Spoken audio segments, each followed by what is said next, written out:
last thing I want to say is I just want to give you a little history how the Japa retreats developed, because what we're doing here is we want to give you like the essence of what we do at the Japa retreats, and we want to do it. It's a challenge for us to do it in an hour and a half, 6 times, because we're giving you what happened in 4.5 days from 5 in the morning till 9 at night, so it can't exactly be the same. But just let me tell you the history of it. Satyananda Swami told us at a Japa retreat that he had a realization maybe 5-6 years ago about his chanting, and he confronted his chanting and he asked himself, have I actually ever chanted a real holy name once in my life? He just had to confront that. And he had doubts about it. Is he actually really chanting the holy name? So he took that to heart. He went on many Japa retreats of his own in Govardhan, spending the entire day chanting, not 64 rounds, not 75, not 85, not 95, not 105, a lot more, but he won't tell anybody how much more, but you can kind of figure if that's all you're doing all day, every day, you're going to be chanting a lot. So what happened was, the holy name was revealed to him in ways it was never revealed to before. Obviously, if you did that every day, you could imagine what would happen. And at that point, he became, I would say, concerned and also inspired to bring that out to the devotees. He was getting so much realization. He said, oh my God, this is what the holy name can do. I never realized that. We need to bring this to devotees. We need to facilitate this kind of experience. So he established workshops and retreats. What the whole idea was to just facilitate that experience so other devotees could get the same experience that he was getting, because he was so inspired by that. So that's basically how this evolved. He developed a blueprint to do that. Later on, I joined the team. We added to that blueprint. We went over it every time. We've done like 10, let's say 20 perhaps, and we've gone over it every time, and we actually saw the elements that were changing, that were really hitting devotees in the right way, what they really needed to go through. And after each workshop, we saw that devotees really opened up to the holy name in new ways, in different ways, and their lives would start to change in there. And I'll tell you a story. It was so funny. Not to criticize anybody, but just to give you an idea what happened. The year ago we had a retreat in Georgia, the first Japa Level 1 retreat in Georgia, and one of the things we teach in the retreat is when you chant, you should really be focused, and it's actually better to sit down instead of walk around, and particularly it's better to sit in a place where you won't be disturbed. We call the sacred space. And it's better not to look around and just to focus, and it's better to sit straight. We teach these things, right? So we had Radhastami, and Radhastami, everyone was there in the morning, and Radhastami came like 3 days after the Japa retreat. And we teach, be very focused on your chanting. So I was walking around the temple chanting my rounds, and I was looking. And you know what happens during Japa after about an hour? What happens? The energy tends to slacken, you start talking, maybe take a little nap. So I was looking around, and after about an hour, like everybody, not everybody, but a lot of devotees were talking, and this and that. And I was looking at all the devotees who'd been to the retreat. And none of them were talking. They were all Hare Krishna, Krishna Krishna, Hare. And so it actually makes a difference what we do. You get tools and you get realization. And you start to see when I chant in a certain way, it does make a difference. So it was really funny. I was watching. I was feeling proud of all you guys. Adi Dev was there. Hare Krishna, Hare Krishna. So, now, tonight, our program is that we're going to speak on the theme of this workshop, and the theme is deepening our relationship with the holy name. And this is one of the most powerful themes that is taught. And why is it powerful? Well, Bhattahari is going to tell us why it's powerful. But we have a principle in our workshops that chanting is not just a process, it's a relationship. And I would even say further, it's not a process, it's a relationship. Say not just we call it a process, but really it's a relationship, it's not a process. And Bhattahari is going to enlighten us as to why it is a relationship, and also as to why if we relate to it as a process, it will be detrimental to our chanting. Jai. Hare Krishna. Well, thank you.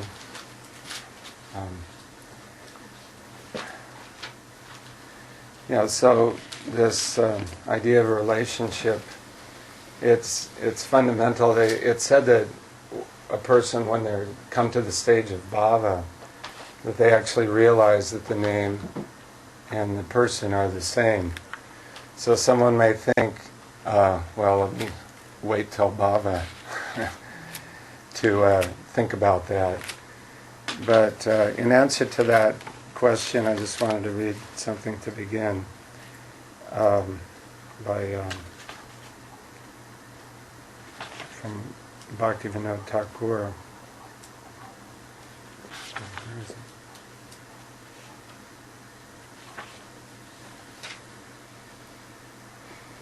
Well, I'll read this. If we wish to attain any goal, we have to remain mindful of it while we are engaged in whatever achieves bringing it about. Even though it seems often that most of our attention must be used just to keep ourselves on course, somewhere in the back of our mind we have to remain aware of our destination. After all, reaching the destination is the only reason we have undertaken the journey. Bhaktivinoda Thakur says, from the very beginning of this practice, the devotee must adopt this concentrated attention, and he should be careful not to give it up because of distraction or inattention. Those who are eager to awaken their spiritual consciousness and who thus have unflinching, undeviating intelligence or concentration on their goal certainly attain the desired goal of life very soon. So, the idea is that of course that's a fundamental principle, that the name and the person are non-different. We can't develop a relationship with someone in another place by calling their name ordinarily. If your spouse is in Arizona, you can't deepen your relationship by calling their name from Florida. So that's what we're saying, that Krishna, Radharani, not only those two, but all of their associates, Srila Prabhupada, it's a relationship not only with Radha and Krishna, but with all of their associates. And that's our focus while we're chanting. As I say, this has to be our premise. And if we chant with this in mind, actually we get reciprocation. If we think that, well, Krishna's not here, or I'm just chanting some names, then there's no possibility of reciprocation. So, in a relation, so if we're thinking of this as a relationship with Radha and Krishna, then attentiveness comes in. Bhaktivinoda Thakur speaks about attentiveness as being the principal offense against the holy name. And if you think about, just like if you have I don't know if you've had this experience of being with someone even all day long, but their mind is somewhere else. So, or like I call my daughter up sometimes on the phone, and if she calls me, it's fine. We can have a talk. But if I call her and she's doing something else, then she's on the internet, or she's doing something, and I'm talking, and she's, yeah, right. What was that? What did you say again? So we're talking, we're together, but there's no relationship. So these are all kind of points that we'll cover more over the period. But the idea is that attention is such an important point in a relationship. If someone tries to relate to you and you don't reciprocate with them, then the relationship immediately breaks down. There's nothing that can happen. So the first idea is that when I'm sitting down to chant, it's not some names, it's not a mantra, it's not about a technique. It's about, now is my time to be with Krishna, and Krishna is personally present in His holy name. So that awareness it transforms the process. Now the second point I wanted to make on that is that where it's not a new relationship. We may think, well, I took up spiritual life at such and such a time, and I'm doing this and this and this. But actually, we know that we had a relationship with Krishna, and that it's... I just want to stop and say this isn't usually something... This is for experienced chanters. Because usually we say, chant and be happy. But actually I was thinking our situation is kind of like, say a man leaves his wife and then comes home after 10 years and says, honey, I'm home. Right? No, you're not going to be just able to take up where you left off. Right? You've got to re-establish the relationship, the trust has to be reestablished, and that's our situation. And we see that we have issues with Krishna. We have issues in our relationship. This is practical, and we can see this in the world. How the world is full of jealousy, envy, and so on and so forth. And these all reflects our primal relationship.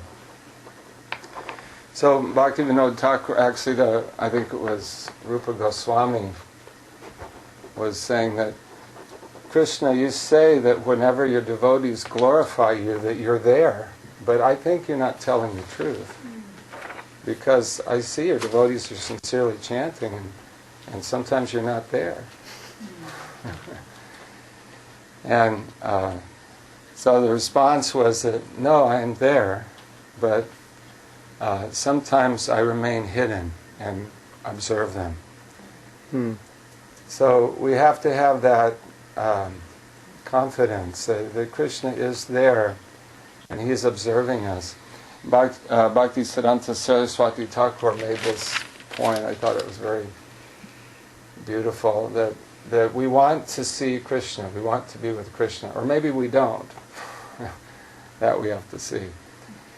But we're in any event, we're chanting, and our expressed intention is to develop our love for Krishna, develop our relationship with Krishna. That's what we're here for.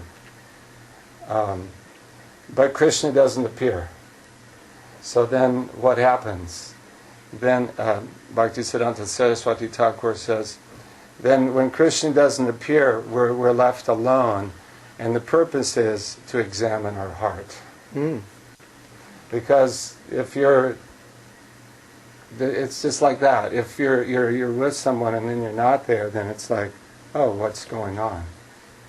So this is part of our dynamic relationship with Krishna. When we become attentive in the process, when we actually want Krishna's company, then the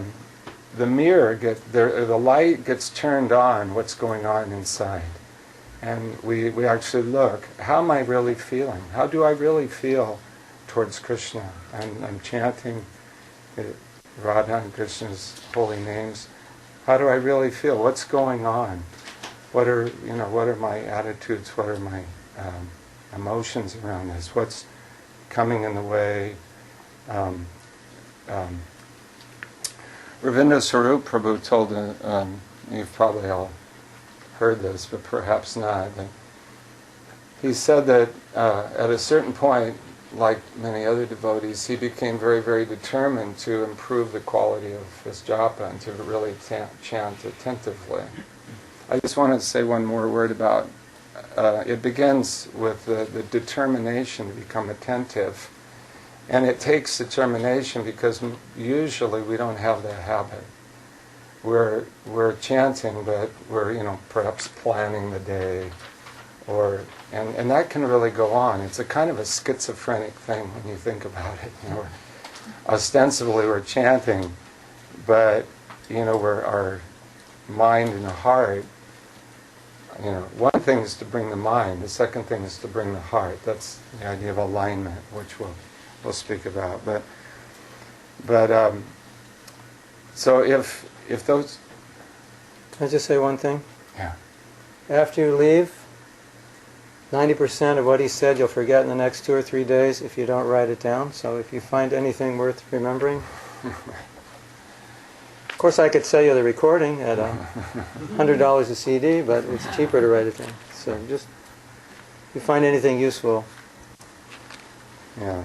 So Peter Burwash said, what did Peter Burwash say, Harinam?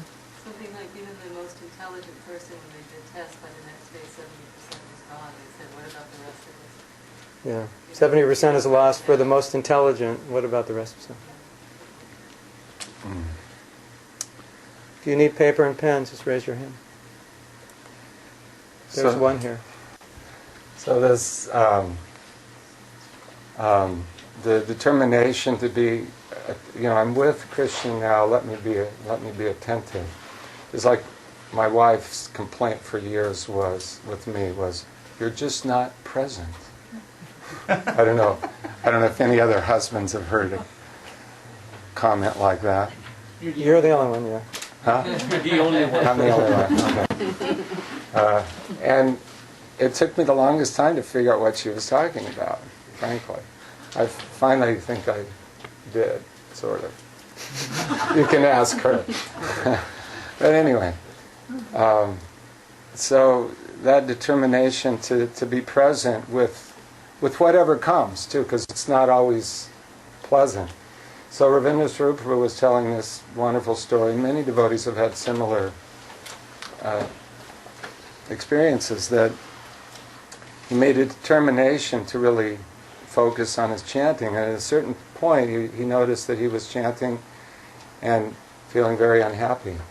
This profound kind of sadness came over him. And he didn't know this was many years ago, he didn't know who to talk to about it, because our philosophy is chant and be happy. Not chant and be sad. So this was happening to him each day, and he was, but he was determined, let me work through this.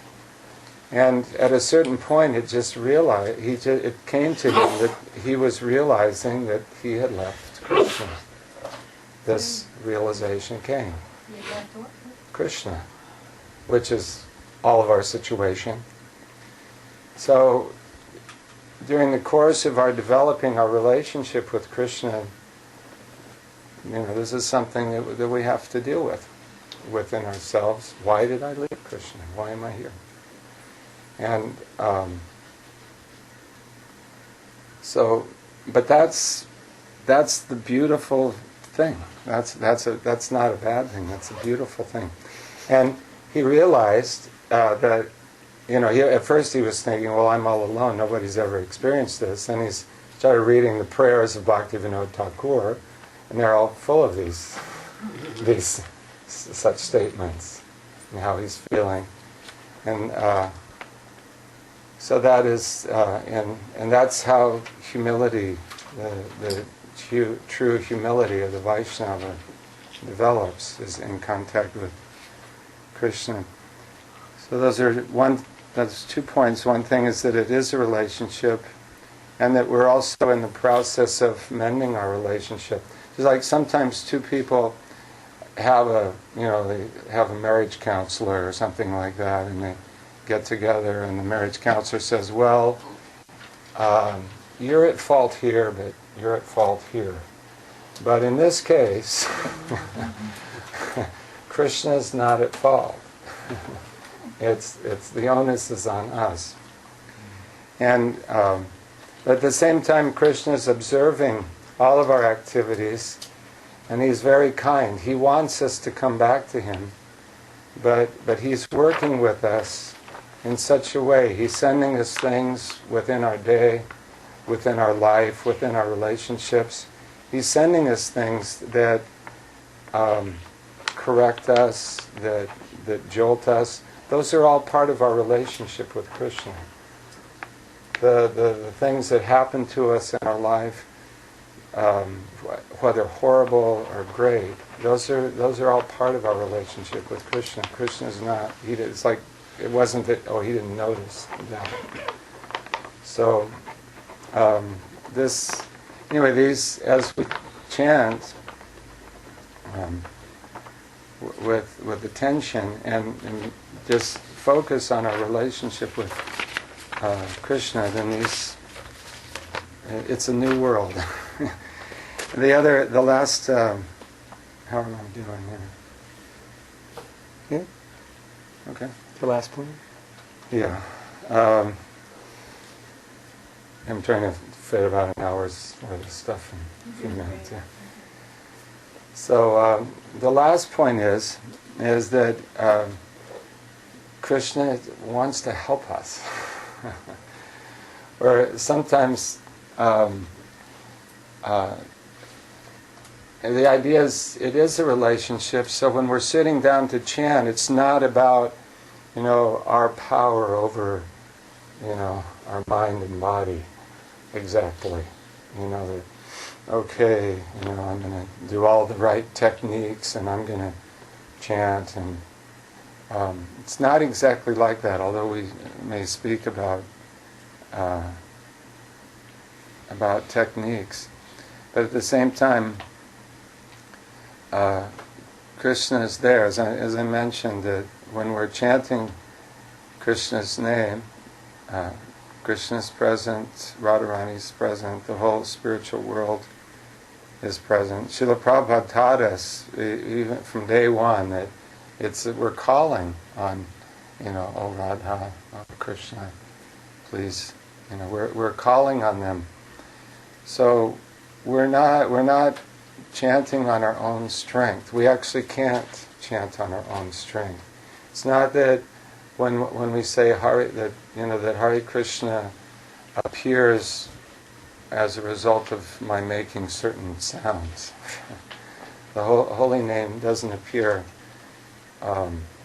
just by our speaking, but actually the holy name appears by His sweet will.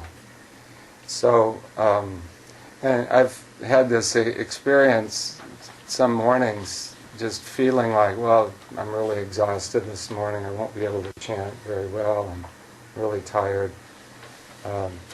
But Krishna, please help. And of course it doesn't always happen like this. Krishna's independent. It's not a formula. But I've had this experience that sometimes those were my best rounds because I felt helpless to actually do it. And I felt that Krishna was coming to my aid and chanting for me, so to speak. So this is I guess you could say this is our life. This is our life's work, really. As Srila Prabhupada said, the most important instruction of the spiritual master is this order to chant 16 rounds. And he said about himself that he didn't have any knowledge, in his humility, that he didn't have knowledge or devotion, but he had firm faith in the holy name. And clearly his vision for us and for the world. Another time, Srila Prabhupada was asked that, we're asking you so many questions now, but who will we ask after you're gone? And his response was, don't you know that Krishna is non-different from his holy name? This was his response. So, clearly Prabhupada gave us Krishna in the form of his holy name. He introduced us, and he wanted us to develop that relationship. It is a relationship, he made it very clear. And by entering into that relationship as part of our daily practice, then then everything will unfold spiritually. It's the essence of everything we do. Of course, we want to do so many things. We want to accomplish so many things, but the essence is our relationship. So the idea is to each day sit down for an hour or two with Krishna and develop that relationship. It's worth the effort. Yeah. Okay. Thank you. Tadahari Prabhu ki jai. I want to ask you a question. Have you ever said in your life, I have to do my japa? I have to chant my japa? Yes. Everybody. Can I change your vocabulary? This is your meditation for this week. And please write this down. It's not my japa. It's whose japa? Our japa. This meditation is extremely powerful. Because my japa denotes that it's possible that Krishna is not there. Because I'm doing my japa.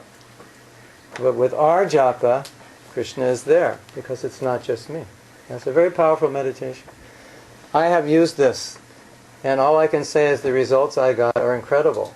And I give you 100% money-back guarantee on this. I've had some amazing experiences with this. I don't want to describe them because I'll sound proud.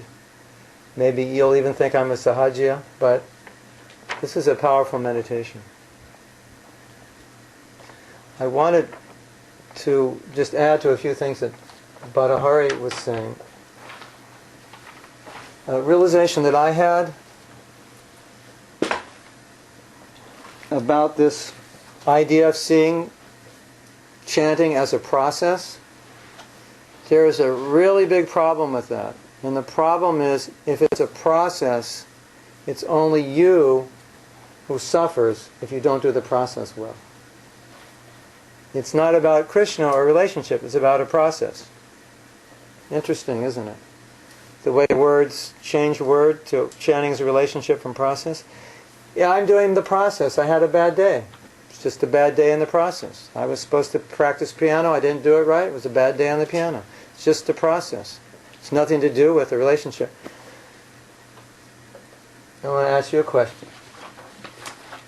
It will help understand. This sign says, Krishna doesn't have everything. Whoa, I never read that in Prabhupada's books. What's wrong with Mahatma? What doesn't Krishna have? There's something he doesn't have. My devotion. Doesn't have our devotion. Or, we can say more, he has everything but our hearts, or our love. Isn't it? That's the one thing. And Krishna wants that. In our retreats, devotees often go through an experience where they don't feel that there's any reason that Krishna would have any interest in them. And Garuda explains so nicely, and Rabindranath Sarupa explains so nicely, that it's not possible for Krishna not to love us. It's impossible for him, just as it's impossible for a parent not to love their kid. It's impossible for Osama bin Laden's mother not to love him, no matter what he does. It's just the way it is. Krishna cannot not love us. So Krishna wants our heart. So now we're chanting bad japa. Put Krishna in there. What is he thinking? I want you, what did Prabhupada say? I want you to go back to God. Krishna wants us back how many times more than we? 10? 100? Was it? Who knows? At least 10, I would say. I was told, I think, 100. Probably, much more than that. I think you said you take one step. Yeah, he takes 10. Takes 10. I guess it depends how much we want to go. Then you have to do the math. If you want to go more, it's 100, and if you want to go less, it's 1,000. But Krishna, taking that idea that Krishna wants us to go back to Godhead more than we do. So think of this meditation of our japa. I'm chanting, and I'm not doing well. So now I'm depriving Krishna of the purification I need to go back to him, because he's waiting for me to go back to him. If you read Brihat Bhagavatam Ritu, and Gop Kumar goes back to Krishna and says, I'm waiting for you. I was waiting for you to come, but I couldn't break the rules. You had to go through the process, and I got so anxious I broke the rules for you. So Krishna's waiting, and I think the holy name is when Mahaprabhu broke the rules. So we're chanting. How does Krishna feel about our bad chanting? You think he doesn't feel anything? There's something going on. There's a relationship. So if you take the concept of our japa, that Krishna's waiting for me. Krishna wants me to come purified. He doesn't want me to wait another 10 lives. He would like me to come. Don't you think Krishna would want us to all go back to God in this life? You think he's up there going, nah, Mukunda, I don't like you. You said that nasty thing yesterday. And we're all thinking, yeah, I knew it. Krishna definitely doesn't like me. It's not true. Krishna cannot not like us. He wants our heart. That's the only thing he doesn't have. That's what he wants. So that's one concept. Bhadahari talked about attention. My experience is if you chant our japa, if you chant as if Krishna's sitting there with you in his name listening, you don't even have to worry about controlling your mind. It's automatically controlled. It's amazing how easy it is. All right, I'll reveal what I do because I'm so puffed up. This is one of the things I do because I feel that Krishna's there. I have a desire to teach this to non-devotees. So sometimes when I chant japa, I imagine myself on a stage teaching this to 1,000 people. And Krishna's sitting there, okay, Krishna, this is what I want to do. Are you ready? I'm ready. Can we do it together? I feel this togetherness of empowerment. Like, Krishna, I'm chanting, Hare Krishna, I'm ready. Please empower me. This is what I want to do. Or a desire I have. Krishna, this is my heart. Please. So it's very easy to control the mind that way because you're conscious that Krishna's there. And you can imagine 16 rounds like that. It's really amazing. This is a statement from Rabindra Sarupa about attention. Can somebody read that for me, loud and clear? You can't see it? Within attention are the seeds of attraction. Within attention are the seeds of attraction. Sometimes devotees ask, well, am I just supposed to hear? And if I just hear, what's going to happen if I just hear? So if you focus on Krishna, what's going to happen? Attraction's going to come. That's the process. So by bringing more consciousness of Krishna, within attention are the seeds of attraction. By bringing consciousness into your chanting, attraction comes. Here's my barometer for a good japa day. When you finish your last round, it is extremely painful to put your bead back down. You have to go to work, you have to go to school, you have to do something, you don't want to put it down. That's when you know you're at a good japa day. Anything else, it's substandard. Why? Because what did Prabhupada say? He was asked, what do you get by chanting? And what did Prabhupada say? What do you get by chanting? You get more chanting. There's a problem with that. What do you get by bad chanting? More what? Bad chanting. That's the problem. When we chant poorly, when we don't chant in relationship, then what happens when you get to your 16th round? Relief. And put my beads down and get on to surfing the internet and doing other interesting things. It's a perpetual habit. So when you get in the right mode, you get this domino reaction, you have a good day of japa. The next day is good. It gets easier. You come to that point where this is really nice. I actually like to do this. So, this meditation, this is our focus for the coming week. When you go home, this week, it's our japa. And you're going to have a buddy. And this is one of the questions your buddy's going to ask you and you're going to ask your buddy. How are you doing with our japa? How are we doing with our japa? And so you're gonna monitor this. And if you do this well, you're going to have a really good week this week. I promise. We did a little exercise at the last retreat, and I told everybody to start chanting. Then I said, okay, if you were chosen to go to an event in which a mystic was going to analyze how effective meditation is, and there were all kinds of meditators chanting mantras, and you were chosen by the Hare Krishna movement to be that, and he could see mystically, I got to chant really good rounds here because they're going to you know.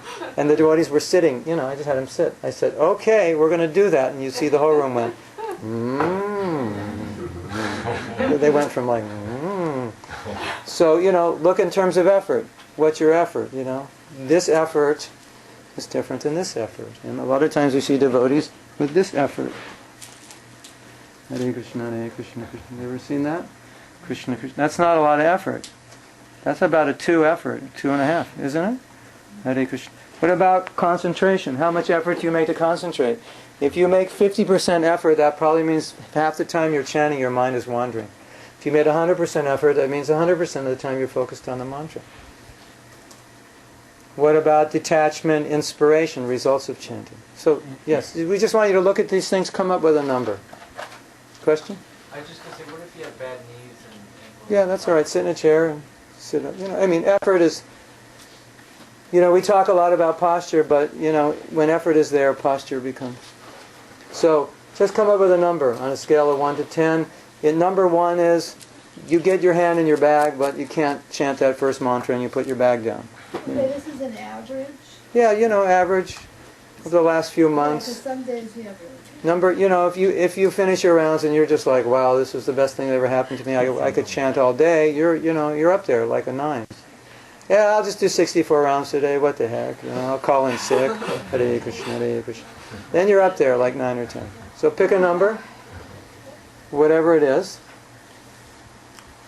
write it down in your book. And we won't broadcast your number to the world, this is confidential, it's just for you. And if you want to reveal it to your buddy, you can. And then I would like you to ask you a question. Why is it at that number? What's the reason? If it's at a 10, then your reason is, I get up every day at 2 o'clock, I chant 64 rounds, I listen to every word, I give 100% of my energy. If it's at a 1, it means I'm not putting any effort, I'm apathetic. You know, so you just want to analyze why, because these are the things you're going to have to deal with. If it's over a 5, write down, you're doing something right, write it down. And what could you do to get it better? Does anybody need any more paper? I have. You raise your hand and pass it on if you need more. You want to notice what things are getting in the way. I stay up late at night, I eat late at night, I watch TV at night. What's getting in the way of it? Why it's at that number? What are you doing? Maybe I'm chanting too much while I drive. Maybe I do my gardening while I chant. I should really just be focused on what's getting in the way of good japa. I don't do it in the morning, whatever it is.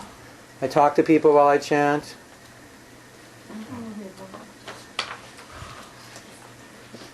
Just make a list of things that you're doing right, you're doing wrong, why it's at that number. And You're supposed to do a list of right and wrong folks? well, yeah, you can do what if you're not, depends on your number. If your number is at a 2, you wouldn't really be doing anything that well. So if it's if it's over, it's 5 or over, or 4, you're probably doing something good. We'll give yourself some credit. And then, after you do this, choose a number you want to shoot for this week, which is hopefully higher than the number, not lower. Shoot for a number this week, and write down what you have to do, what you're going to need to do to get to that number. And this is important because these are the questions your buddy's going to ask you. Did you do these things? I want to finish my rounds at this time. I want to get up this time. I'm not going to chant while I water the plants. I'm going to chant in front of whatever it is. I'm going to chant 8 rounds before I go to work. Whatever it is you need to do, write it down. These are going to these are the questions your buddy's going to have to ask you. Did you do those things? Well, you're not saying we shouldn't chant while watering plants, or right? That's your decision. Depends on what level you want to get your japa to. I mean, you don't consider that japa. You chant. You're allowed to chant. Here, Well, we'll talk about that later. You decide now what. You pick your number. Yeah, I always say Kirtaniya Siddhahari after the 16 rounds. And during the 16 rounds, focus. So pick your number, what you have to do to get to that number. Pick some things. And then write those on a separate piece of paper in the form of questions and give that to your buddy. So in other words, if you said, to improve my japa, I need to get up at 5 o'clock. The question is, did you get up at 5? To improve my japa, I need to finish a certain number of rounds by this time. Did you? To improve my japa, I'm going to avoid chanting in the car. Did you avoid chanting in the car? Just whatever. These are the things to improve, and you want your buddy to ask you, so you know the Grim Reaper is going to call you every night and ask me questions. But you're making up the questions. This is what you want to do. This is what you realize you need to do to improve.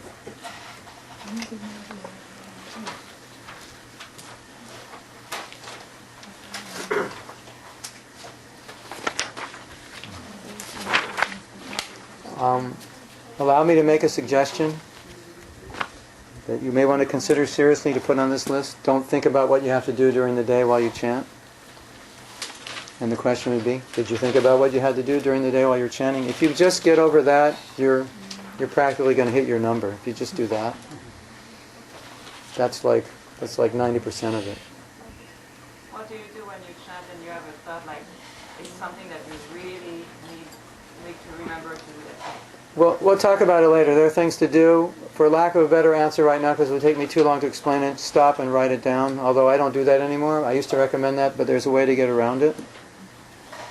Should I briefly tell you how? Just make a determination you're not going to do that. You create an internal space. In that space, your day doesn't come till you stop chanting. Your day is not allowed in that internal space. You make that determination. It's not easy. It's taken me 8 japa retreats to do it, and I still struggle with it, but that's my determination. My day is not allowed in my japa world. It just doesn't come. Because it destroys it. It destroys good japa. That's why I say, if you can just get your day out of your japa, you're like 90%. Yes? By our japa, that meditation, you're referring to our japa, mine and Krishna's? Yeah, you're together, yeah. Yeah, you're together.